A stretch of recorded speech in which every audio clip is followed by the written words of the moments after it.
You know, if it had taken 5 seconds to just check the status screen, I probably would have realized that the name was actually Misty Island, huh?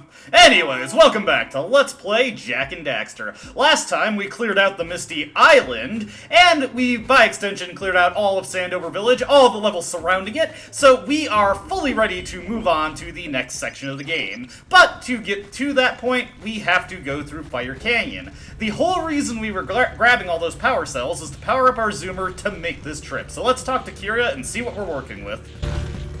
Great! You have the 20 cells needed to power my heat shield. Now be careful. The shield will only protect your zoomer till it reaches 500 degrees, so try to keep her cool. Flying over open lava will definitely heat you up fast. Hit 500 degrees and it's over. Over? Like burning molten metal over? The fire canyon gets pretty hot, so keep a lookout for jumps to keep you off the hot ground. I've also released several blue cooling balloons you can use to drop the shield's temperature quickly. Oh, and when you get across, don't forget to activate the teleport gate in the Blue Sage's lab. Then we'll be able to teleport over and meet you. Good luck! I would just like to say that slowdown and crackling in the audio was not my recording, that was actually in the game. This area seems to bug out the sound a little bit. There was also some crackling I was having in the pause menu when I was paused here. Anyway, I like that little snap that Kira did. I'm incapable of snapping my fingers, it just makes no sound, so I'm jealous when I see people are capable of doing that.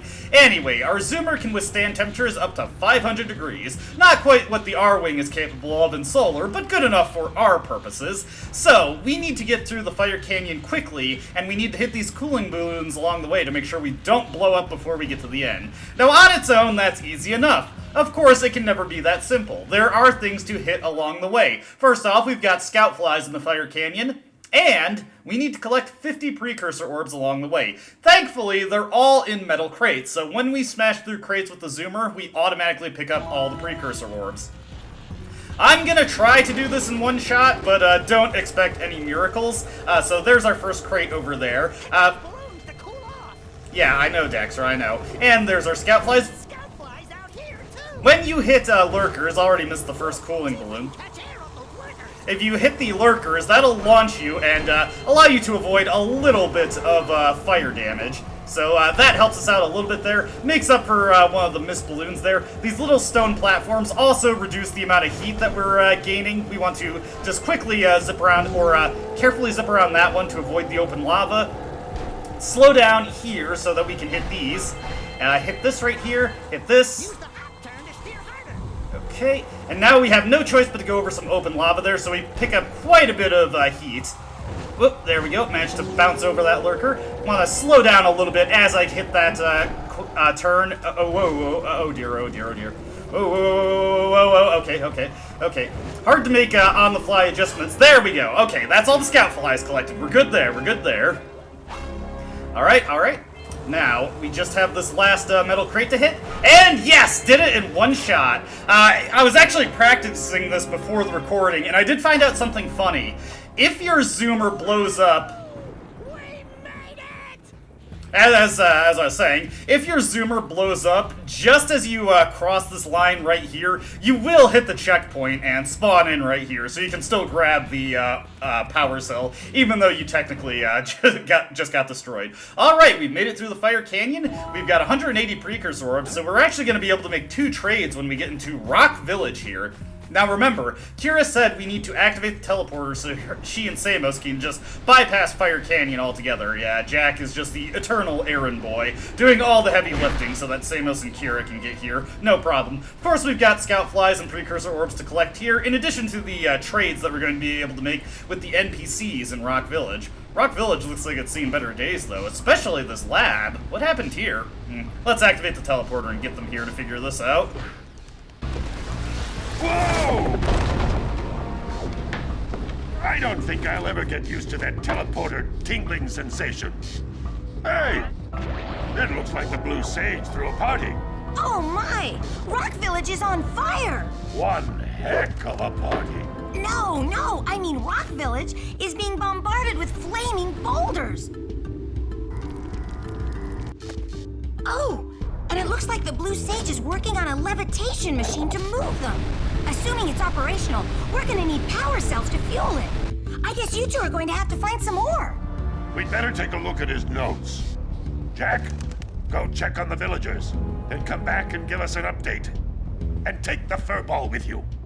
Oh, right, so we need to collect some power cells. Yeah, the game will contrive reasons to grab more and more power cells. One thing to note, you do need to activate the teleporter in order to participate in one of the levels and fully complete another. Hey, is that flip-flop bird that we saved? Apparently, the precursor structure just off the coast leads to an underwater lost city. The Blue Sage has been trying to figure out how he can bring one of the chambers to the surface, but he was never successful. You should check it out. Aren't there a lot of lurker sharks in that water? Why? Are you scared? Me? Of course not. Just looking out for Jack here. You know what a chicken he can be. Well, if you swim out over the coral reef, I doubt the lurker sharks will bother you. They don't like shallow water. Well, I mostly just wanted to hear about the bird, Kira. But yes, Flutflut is here, and he will be appearing in the one of the levels in this area, but only if you've activated the teleporter. So make sure to hit the teleporter before you do anything here. Well, the situation here stinks worse than a lurker's armpit. Before Blue Sage's disappearance, he journaled significant trouble in all of the surrounding areas. Of particular interest to me is the dark eco-infection of some innocent plants in the Precursor Basin. Kira will teleport your Eggrab Zoomer to the nearest transpad. Ride the Zoomer to a green eco vent, and then carry the green eco to the corrupted plants. That should heal them. Don't miss a single plant, or the infected ones will slowly reinfect the healthy ones. And Daxter, start cleaning up in here, and don't forget the corners. Samos cluing us in on another objective there, but that is something we'll get to in due time. Now, let's head on out this way. And as you can see, got our first batch of Precursor orbs. Like Sandover Village, there are only 50 to collect in the Rock Village, and like Fire Canyon, really. Just sort of a mini level in comparison to the main levels. Though do note, the 3 primary levels in Sandover Village are around... Help me find out why the Blue Sage disappeared. You're going to need to collect 45 power cells to fuel his machine. Go get them. Alright, 45 power cells? We're pretty close to that already. Of course, we're going to grab way more than that. But as I was saying, the primary levels around Sandover Village, that being Forbidden Jungle, Sentinel Beach, and Misty Island, those had 150 power or Precursor orbs in them. Every level going forward is going to have 200 Precursor orbs to collect. Let's power up with the blue eco here and see if we can't make it to that Precursor orb dispenser, and yes we did. There we go. Gotta be a little quick with that one. You don't get a lot of blue eco uptime to get that one. You probably also noticed that there is a scout fly behind this boulder, so let's just go back, power up with the blue eco, and grab this one. Now, something to note about Rock Village and the level of Precursor Basin, which is over that way. This is actually the only level in the game where you actually do have to talk to NPCs in order to activate the objectives that you can do there. In this case, we need to talk to this lady right here, and then there's a guy over there, over this bridge that we need to talk to activate an objective. Samos, although he gave us an objective in the Precursor Basin, we don't have to talk to him to activate his, so game's a little inconsistent about that, but let's get these objectives started. You two look like a couple of capable fellows. I've got a research project going, and maybe you could help me out. Hey, we're the ones on a big quest here. We ask you for help. Well, perhaps we can help each other. I've been studying the burrowing habits of lightning moles in the Precursor Basin next to our village for years. But now those awful lurkers have scared the moles to the surface. And since they're blind as bats, they can't find their way back underground. If you could herd them back into their burrowing tunnels, you might just save their lives. I've got a power cell that says you can do it. Yeah, lightning moles. We can. Maybe for 2 power cells. Nice try. But I would be willing to part with another power cell if you two find me 90 Precursor orbs for my research equipment. Fair enough? So, in addition to another trade, we have an objective regarding the lightning moles. If you do not talk to Jennifer Hale putting on her signature fake British accent, the lightning moles will not be in Precursor Basin. So we kind of are creating our own problem to solve here. funny how that works. But, yeah, we'll take care of that when we get into the Precursor Basin, which will be the first level we hit up here. Also, you probably noticed, much less sequestered than the one in Sandover Village, the Precursor Oracle is here as well. Beware of the dark light, for it has twisted the fate of one of you. Bring me 120 Precursor orbs for each power cell I contain. Well, okay, we could make a trade here. In addition to Jennifer Hale over there, we could also make a trade with her. But I'm only going to be making one trade right now, and then I'll probably just be grabbing up all the trades when I have all the Precursor orbs that we need. Alright, watch closely here. Look past this. Aha, yeah, that guy just popped in. I saw that game. He was not there before. But this guy has another objective for us in the Precursor Basin that won't be active unless we talk to him. Oh, no, not another hero. I lost my shorts on this so-called hero's big fight against the monster up there. Trust me, the smart money's on the monster. That wager pretty much tapped me out. So, I got a proposal. Bring me 90 orbs to get me back on my feet and out of this barrel, and I'll give you a power cell in return. And if you're game, I do have one more bet online. My big comeback. Beat the record time racing Dead Man's Gorge in the Precursor Basin, and I'll get a pretty payoff. For that, I'll give you another power cell. Alright, there we go. So we've got a racing objective in the Precursor Basin. Precursor Basin is a pretty unique level in this game, as is a strictly Zoomer main level. There are a handful of Zoomer levels when we're going to new hub areas, but the Precursor Basin is the only proper standard level of the game that is fully done on the Zoomer, and it's pretty cool. I like it a lot. Anyways, strap in for a long cutscene, because this guy's got a lot to say. Oh, my aching head. I thought that's one of your vital organs. Walk it off, tough guy. Oh, sure, I was tough once. Maybe even the toughest of them all. I single-handedly defended this village from those horrid creatures for almost a year. Then that horrible monster arrived and commenced the boulder bombardment. So, full of valor, armor shining in the sun, I climbed the hill to take him on. But he pounded me like one tenderizes a yakkow steak. Have you tried attacking him with your melodrama? 'Cause it's killing me. After my last stunning failure, he sealed the passageway to his roost with a 30-ton bolt, leaving no way for anyone to challenge him again. So, our sage, a master of blue eco and a mechanical genius, devised a machine capable of lifting the boulder out of the way. But alas, he disappeared before we had a chance to turn it on. And he took all of his power cells with him. At least I was able to pull enough pontoons out of our bridge to prevent that monster from coming down here to do me harm. Yeah, good job, tough guy. But we're gonna need you to put him back and stuff. Oh, sure, and seal my doom? All right, fine. Bring me 90 Precursor orbs and I'll let the pontoons loose.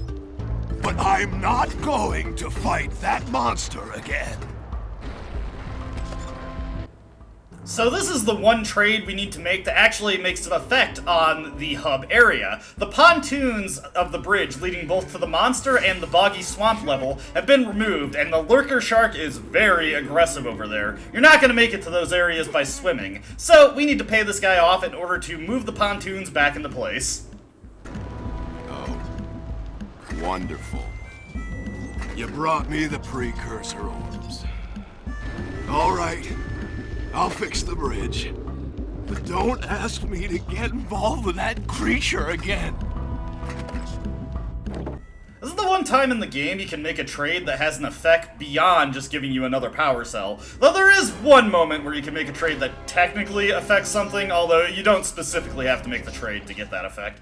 Anyway, we still got a little bit more to explore. We have, of course, got scout flies to grab and precursor orbs to collect. Note that there's a bit of an invisible wall there, so you cannot hop over that. We want to get down to this little dock area, though, to get another scout fly, and then these pontoons are not the ones that we moved into place. These instead lead to the Lost Precursor City. And note that the lurker shark is not very aggressive here. As Kira mentioned, there is a pretty prominent coral reef surrounding this area that prevents him from swimming in. Since he is not a fan of the shallow waters, he'd probably go a little too high, a little too early, and start drowning himself on air. Suffocating himself. Sorry. We're the ones who have the risk of drowning, except not really, because this game does not have an oxygen system. Anyways, there is a couple of precursor orbs here, and by a couple I mean 4, of course. We will be directed to go this way eventually, but I may as well grab them now and show off the entrance to the Lost Precursor City. We'll be heading there second once we finish up our business in the Precursor Basin. Making our way back across these pontoons, we'll now head to the other dock area and go across those pontoons. Note that the lurker shark is much more aggressive over that way, so if you happen to fall off the pontoons, which is surprisingly easy to do with the way they bob and move as you land on them, he will very, very rapidly close on your position, and if you aggro him enough, he'll actually leap through the air in order to swallow you, so be careful of that. Over here, we can get the 6th scout fly, and moving along the pontoons here, these ones are weirdly high up, these precursor orbs. Let's just grab all these, and I think this is the last of them. Yep, all the Rock Village precursor orbs have been acquired. Don't have nearly enough orbs to make all the remaining trades. Of course, we have to do it with the Gambler, Jennifer Hale, and then the Precursor Oracle. Need quite a lot of orbs in order to get that done. Over here, this leads to the entrance to the Boggy Swamp, and gets us our last scout fly, getting us another power cell. Hey, and I got a trophy. It makes me feel just doubly validated. Now, let's, once again, make our way back across the pontoons. I probably could have held off on fully completing all the collectibles in this area, accepting the trades, of course. But what the heck, get a little bit of length on this video, right? And we'll get extra cutscenes for the trades later, so to extend when I'm finishing up my business here.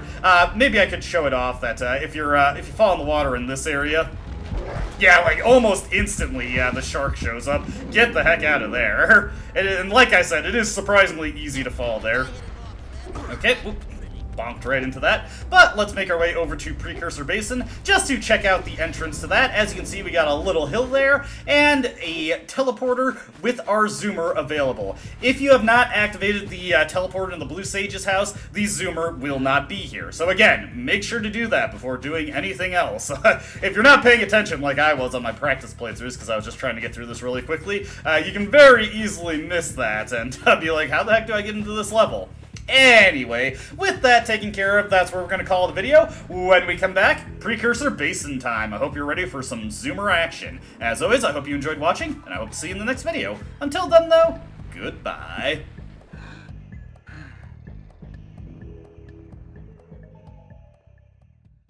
I don't dispute the doubts you've outlined, but it's my right to waste your time.